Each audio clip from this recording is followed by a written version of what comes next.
Hi everyone, this is an easy tutorial on how to read right hand and left hand notes sheet music wise, just in case you're one of these people that reads the notes better when you download sheet music instead of the chords. So the first one we're going to go through is how you tell what notes are in the right hand.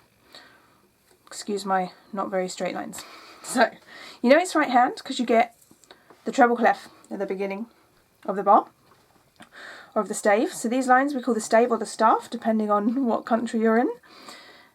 And these are the notes in the right hand that you get on the lines. So if I just draw that out so they look a bit more familiar to you. This is an E, this is a G, this is a B, D and F. And the way that I remember, and it's different for each person, is a rhyme.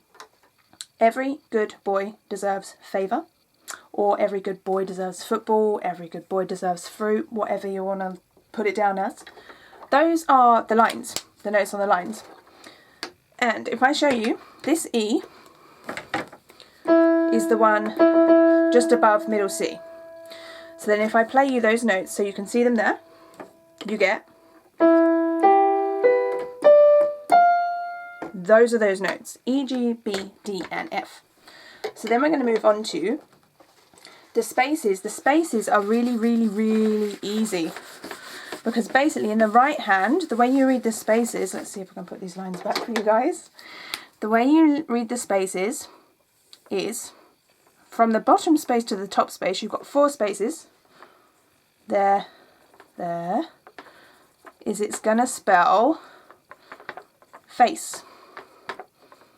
Yay, face. So that's how you read the notes in the spaces. So the only other ones really at the minute, just so that you've not got too many notes to try and learn all at once, is where middle C is. So this is the one that a lot of people learn first when they learn piano or any other note reading, is middle C, particularly with piano. When I'm teaching pianists, I always get them to recognise this note first. That note is middle C, which is, if I give you the volume, there. It's normally the C that's closest to the middle of the piano, but it's also the one that you can hum easier. If you try and hum the top note, sometimes that can feel quite high, and that one can feel quite low. This one is normally in a nice mid-range for most singers. That's how you can tell this middle C, and that's what it looks like. So then we're going to hop to the left hand. So that was right hand. I'm going to show you left hand notes now. So we read these differently to how we read right hand notes, just to make things even more complicated. So left hand, I'm going to put the staff out for you guys. 5 lines of the staff. Left hand, you can tell it's left hand notes that you're reading because it's got the bass clef at the front. So the lines in bass clef, and there's lots of different ways you can remember these. This is just how I was taught when I was learning how to read music. Are G, B, D, F and A. And the way that I remember this is green buses drive fast always. But you can make up whatever rhyme helps you if that sort of thing is useful to you.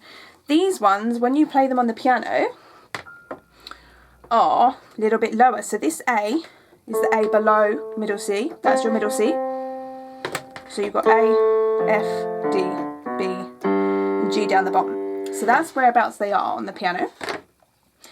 And then if I give you the spaces, this is another easy one. I think the spaces ones are easier to remember. And you don't have to remember the rhymes for very long. I think it's just until you sort of can look and recognise just by seeing the notes what they are. But just to help you out, these ones that are in the spaces, basically are A, C, E and G. All cows eat grass. That's how I remember the left hand before I could just read it off the top of my head. And then the only other one I want to show you for this is where middle C is. So when you have right hand, middle C is underneath all the lines or the stave or the staff, depending on what you call it. In the left hand, it's almost like a mirror image because it doesn't happen underneath these lines, the staff, it happens above. That is middle C in left hand. The same volume. The same note as it is in right hand, but in right hand it sits underneath all the lines. That's what you want to think about. So I hope that's helpful, guys, in terms of reading the notes. The only other things you might come across when you're looking at sheet music is that a lot of notes look a little bit different. So if I give you an example, you'll have some that look like that, some that look like that, or like that, or they can be joined, lots and lots of them. You could have 3 or 4, however many.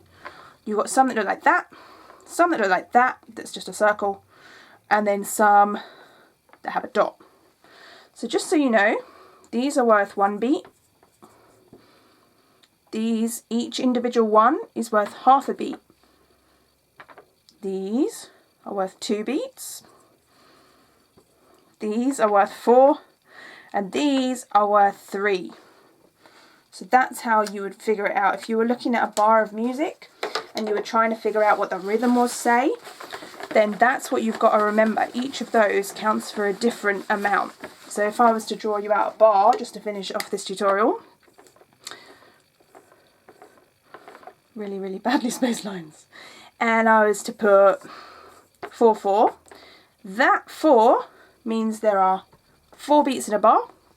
So I could write out 4 1-beat notes, 2, 3, 4, or I could write out 2 2-beat notes in the same space, or I could write out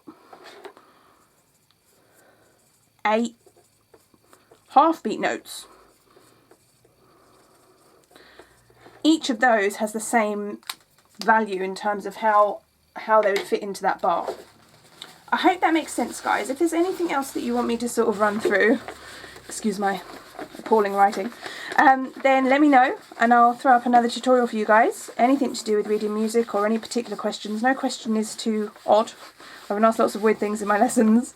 So yeah, just drop me a comment or a message and I'll try and get a video done for you guys. I hope that's been helpful. See you next time. Bye bye.